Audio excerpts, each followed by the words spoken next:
तो दोस्तों आज हम फिर से आपके लिए लेकर आए हैं देश दुनिया की सभी ताजा बड़ी खबरें। फटाफट एक एक कर विस्तार से आज आपको बताएंगे, तो वीडियो को अंत तक जरूर देखें। दोस्तों पहली खबर में आपको बता दें कि गुजरात चुनाव में हार का कांग्रेस पार्टी ने ईवीएम पर लगाया आरोप। कहा ईवीएम में गड़बड़ी करके गुजरात में बीजेपी ने जीता है चुनाव, हम जाएंगे कोर्ट। गुजरात चुनाव को लेकर बढ़ गई हैं भाजपा की मुश्किलें।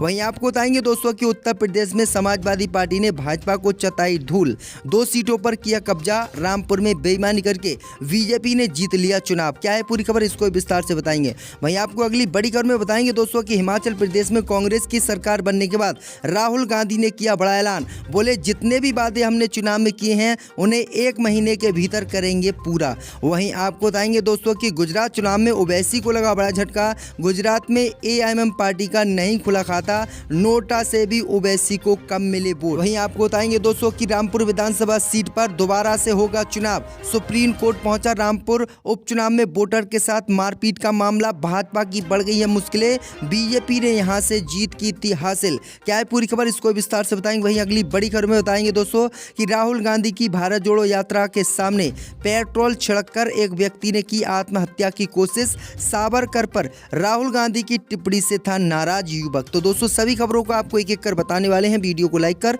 चैनल को सब्सक्राइब जरूर कर दें। इसी बीच पर तो दोस्तों अगली खबर की ओर, तो गुजरात में विधानसभा चुनाव हारने के बाद बोली कांग्रेस पार्टी। कहा बीजेपी ने ईवीएम में गड़बड़ी करके जीता है चुनाव, हम जाएंगे कोर्ट। जब दोस्तों आपको बता दें कि गुजरात विधानसभा चुनाव में करारी हार के बाद कांग्रेस पार्टी ने ईवीएम पर सवाल खड़े किए हैं। दरअसल आपको बता दें कि कांग्रेस पार्टी ने आरोप लगाया है कि गुजरात में बीजेपी ने ईवीएम में गड़बड़ी करके चुनाव जीता है। दरअसल आपको बता दें कि कांग्रेस पार्टी ने कहा है कि हमारे 50 उम्मीदवारों को ईवीएम में गड़बड़ी करके जानबूझकर चुनाव हराया गया। वो जीते हुए उम्मीदवार थे लेकिन उन्हें जानबूझकर बीजेपी ने हराया था। कांग्रेस पार्टी ने कहा है कि हमारी गुजरात में लगभग 100 से ऊपर सीटें आती, लेकिन बीजेपी ने ईवीएम में गड़बड़ी करके हमें चुनाव हरा दिया है। दरअसल आपको बता दें कि एक उदाहरण कांग्रेस पार्टी ने दिया है। कांग्रेस पार्टी ने कहा कि गुजरात के गांधीधाम सीट से कांग्रेस उम्मीदवार भरत सोलंकी के साथ भी यही हुआ है। और भरत सोलंकी ने ईवीएम में गड़बड़ी का आरोप लगाया और कहा कि उन्हें जानबूझकर हराने का प्रयास किया जा रहा है। सोलंकी ने काउंटर सेंटर में ही फंदा लाकर जान देने का प्रयास किया। भरत सोलंकी ने आरोप लगाया कि ईवीएम ठीक से सील नहीं थी और उस पर कोई भी सिग्नेचर नहीं था। उन्होंने कहा है कि ईवीएम को गड़बड़ किया गया है और गड़बड़ करके कांग्रेस प्रत्याशियों को गुजरात में जबरदस्ती हराया गया है। तो ये बड़ी अपडेट आ रही, बड़ा खुलासा कांग्रेस पार्टी ने ईवीएम को लेकर गुजरात चुनाव में किया है। इसी बीच पर तो दोस्तों अगली खबर की ओर, तो उत्तर प्रदेश में समाजवादी पार्टी ने बीजेपी को चटाई धूल, 2 सीटों पर जीत की हासिल। वहीं छत्तीसगढ़ और राजस्थान में कांग्रेस ने मारी बाजी, भाजपा का नहीं खुल सका खाता। जब दोस्तों आपको बता दें कि उत्तर प्रदेश की 3 सीटों पर हुए उपचुनाव में समाजवादी पार्टी ने जबरदस्त जीत हासिल की है।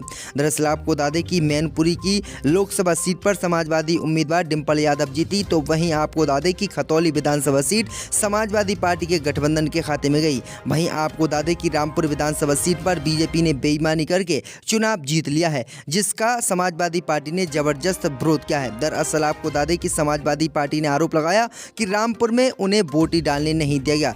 दरअसल आपको बता दें कि उत्तर प्रदेश में भाजपा की करारी हार बीजेपी राज में हुई है। अगर दोस्तों हम बात करें राजस्थान और छत्तीसगढ़ की, तो राजस्थान की 1 सीट और राजस्थान की 1 सीट पर बीजेपी का खाता नहीं खुला। यहाँ पर कांग्रेस पार्टी ने सूपड़ा साफ कर दिया और दोनों ही राज्यों में हुए उपचुनाव की सीटों पर कांग्रेस पार्टी ने बाजी मार ली है। तो ये बड़ी अपडेट आ रही दोस्तों। इसी बीच पर तो दोस्तों अगली खबर की ओर, तो हिमाचल प्रदेश में कांग्रेस की सरकार बनने के बाद राहुल गांधी ने जनता को दिया धन्यवाद। कहा किए गए हर वादे को निभाएंगे जल्द। जब दोस्तों आपको बता दें कि कांग्रेस नेता राहुल गांधी ने गुरुवार को हिमाचल प्रदेश के लोगों को राज्य में उनकी पार्टी को निर्णायक जनादेश देने के लिए धन्यवाद दिया है। उन्होंने जनता को आश्वासन दिया है कि कांग्रेस सरकार सभी चुनावी वादों को पूरा करेगी। निर्वाचन आयोग द्वारा प्रकाशित नए आंकड़ों के अनुसार हिमाचल प्रदेश में कांग्रेस ने अब तक 35 विधानसभा क्षेत्रों में जीत हासिल कर ली है और वर्तमान में 5 सीटों पर आगे चल रही है। कुल मिलाकर 40 सीटें कांग्रेस पार्टी को यहां पर मिलती दिख रही हैं। तो वहीं आपको बता दें राहुल गांधी ने साफ कहा है कि जो भी हमने हिमाचल प्रदेश में चुनाव में वादे किए थे उन वादों को जल्द से जल्द पूरा किया जाएगा। तो ये बड़ी अपडेट आई दोस्तों कि हिमाचल प्रदेश में सरकार बनने के बाद राहुल गांधी भी एक्शन में आ गए हैं। इसी बीच पर तो दोस्तों अगली खबर की ओर, तो गुजरात चुनाव में ओवैसी को लगा बड़ा झटका, एआईएमएम का नहीं खुला खाता। जब दोस्तों आपको बता दें कि गुजरात विधानसभा चुनाव में असदुद्दीन ओवैसी ने लगभग 13 सीटों पर अपने उम्मीदवार उतारे, लेकिन इस बार असदुद्दीन ओवैसी को गुजरात विधानसभा चुनाव में बड़ा झटका लगा।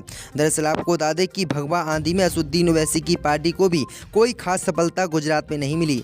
ऑल इंडिया मजलिस-ए-इत्तेहादुल मुस्लिमीन ने भुज सीट पर जरूर दम दिखाया। ओवैसी की पार्टी ने यहां कांग्रेस को बड़ा झटका दिया और दूसरा स्थान कब्जाया। भुज से एआईएमएम उम्मीदवार शकील अहमद दूसरे नंबर पर है। वहीं काफ़ी देर तक वो सबसे आगे भी चले, लेकिन बाद में बीजेपी के केशुभाई शिवादास पटेल से पिछड़ गए और भाजपा के खाते में ये सीट आ गई।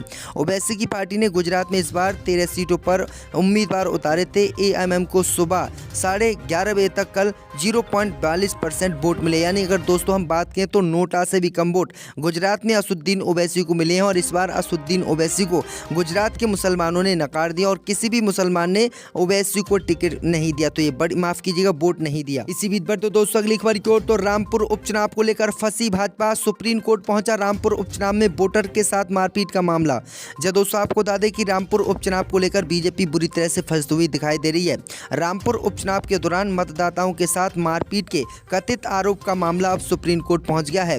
सीजेआई डीवाई चंद्रचूड़ ने कहा है कि ये मामला गंभीर है। सीजेआई चंद्रचूड़ ने याचिकाकर्ता के वकील से गुरुवार को मामले को सेशन करने के लिए कहा। एक वकील ने सीजेआई को कहा कि रामपुर में हुए उपचुनाव के दौरान पुलिस ने लोगों को वोटिंग करने से रोकने के लिए बल का प्रयोग किया। कोई मुसलमान अगर वोट डालने के लिए जा रहा था तो पुलिस उन्हें वोट नहीं डालने दे रही थी और जबरदस्ती बीजेपी के लिए वोट डलवा रही थी। इसी मामले पर सुप्रीम कोर्ट ने काफ़ी चिंता जताई और कहा ये मामला बहुत ज़्यादा गंभीर है और हम इस मामले को लेकर सुनवाई करेंगे तो रामपुर विधानसभा सीट पर दोबारा से चुनाव हो सकते हैं। बड़ी अपडेट आ रही, भाजपा को बड़ा झटका लगा है क्योंकि रामपुर में 90% मुस्लिम आबादी होने के बावजूद बीजेपी प्रत्याशी आकाश सक्सेना 30,000 से अधिक वोटों से जीते हैं, जबकि 30% ही मतदान हुआ है। यहाँ पर समाजवादी पार्टी को लगभग 70-80 हज़ार वोटों से जीतना चाहिए था, तो यहाँ पर उल्टा हुआ है क्योंकि बीजेपी ने यहाँ पर धांधलेबाजी की और मुसलमानों को वोट डालने ही नहीं दिया गया। तो ये बड़ी अपडेट आई दोस्तों, अब कई पुलिस वाले जेल भी जाएंगे। इसी बीच पर तो दोस्तों अगली खबर की ओर, तो राहुल गांधी की भारत जोड़ो यात्रा में एक व्यक्ति ने पेट्रोल छिड़ककर आत्महत्या की कोशिश की। जब दोस्तों आपको बता दें कि कन्याकुमारी से शुरू हुई कांग्रेस नेता राहुल गांधी की भारत जोड़ो यात्रा गुरुवार को राजस्थान के कोटा शहर से होकर गुजरी पहुंची। इस दौरान हजारों लोगों ने राहुल गांधी की भारत जोड़ो यात्रा का स्वागत किया, लेकिन इस बीच राजीव गांधी की मूर्ति के पास जैसे ही यात्रा पहुंची तो युवक ने सुरक्षा घेरा तोड़कर राहुल गांधी के पास जाने की कोशिश की, लेकिन जब वो सफल नहीं हो सका तो उसने स्वयं पर पेट्रोल डालकर आग लगाने का भी प्रयास किया। इस बीच मौके पर मौजूद सुरक्षा कर्मियों और पुलिस ने उसे पकड़ लिया और यात्रा से दूर ले जाकर पुलिस ने युवक को गिरफ्तार भी कर लिया। अभी तक मिली जानकारी में सामने आया है कि युवक कुलदीप बोरखेड़ा इलाके का निवासी है। कुलदीप ने कहा कि राहुल ने सावरकर को लेकर टिप्पणी की थी, जिससे युवक काफी नाराज था। युवक के भाई अभिलाष का कहना है कि उसके भाई को राहुल गांधी की यात्रा कोटा से निकलने के बारे में पता लगा। उसने राहुल गांधी की यात्रा को रोकने का पूरा प्लान बना लिया था। परिवार के लोगों ने उसे काफ़ी मना किया, लेकिन वो नहीं माना और घर से निकल गया, जिसके बाद क्या हुआ कि किसी को कुछ नहीं पता। तो ये बड़ी अपडेट आई दोस्तों कि सावरकर पर राहुल गांधी ने बीते ही दिनों भारत जोड़ो यात्रा में एक बयान दिया था, इसी से ये युवक नाराज था। इसी बीच पर तो दोस्तों अगली खबर की ओर, तो मोदी सरकार को लगा बड़ा झटका। यूएन ने दलित एनजीओ को यूएन परिषद की मान्यता दी, मोदी सरकार ने जताई थी आपत्ति। जब दोस्तों आपको बता दें कि संयुक्त राष्ट्र से आज मोदी सरकार को बड़ा झटका लगा है। दरअसल आपको बता दें कि संयुक्त राष्ट्र आर्थिक और सामाजिक परिषद एक दलित मानवाधिकार संगठन समेत 9 एनजीओ को मान्यता दे दी है। भारत, चीन और रूस समेत कई देशों ने इस पर आपत्ति जताई थी। इसके बावजूद कदम आगे बढ़ाए गए और इन 9 गैर सरकारी संगठनों को विशेष परामर्शदाता के दर्जा दिया जाएगा।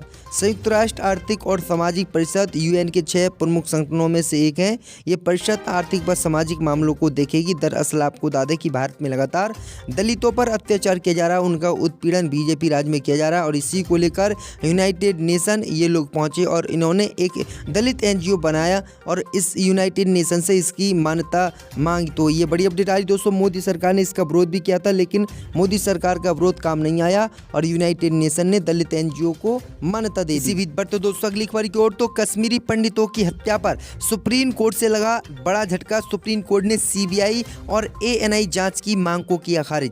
जय दोस्तों, आपको बता दें कि कश्मीरी पंडित समुदाय को एक के बाद एक बड़ा झटका देते हुए सुप्रीम कोर्ट ने 1989 और 90 में कश्मीरी पंडितों के कथित नरसंहार की सीबीआई या राष्ट्रीय जांच एजेंसी एएनआई से जांच कराने की मांग वाली याचिका को खारिज कर दिया है।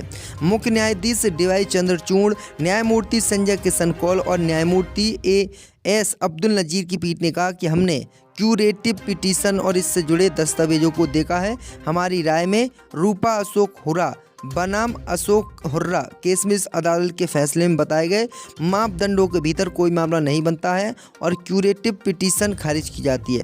दरअसल आपको बता दें कि कई हिंदूवादी संगठनों ने आरोप लगाया था कि 1989 और 90 में जो कश्मीरी पंडितों की हत्या की गई थी उसकी मोदी सरकार में सीबीआई जांच कराई जाए या फिर एनआईए से जांच कराई जाए, लेकिन सुप्रीम कोर्ट ने इनकी मांग वाली याचिका को खारिज कर दिया और कहा कि हम जांच नहीं करा सकते, ये मामला बहुत पुराना है और इस मामले में कुछ भी नहीं है।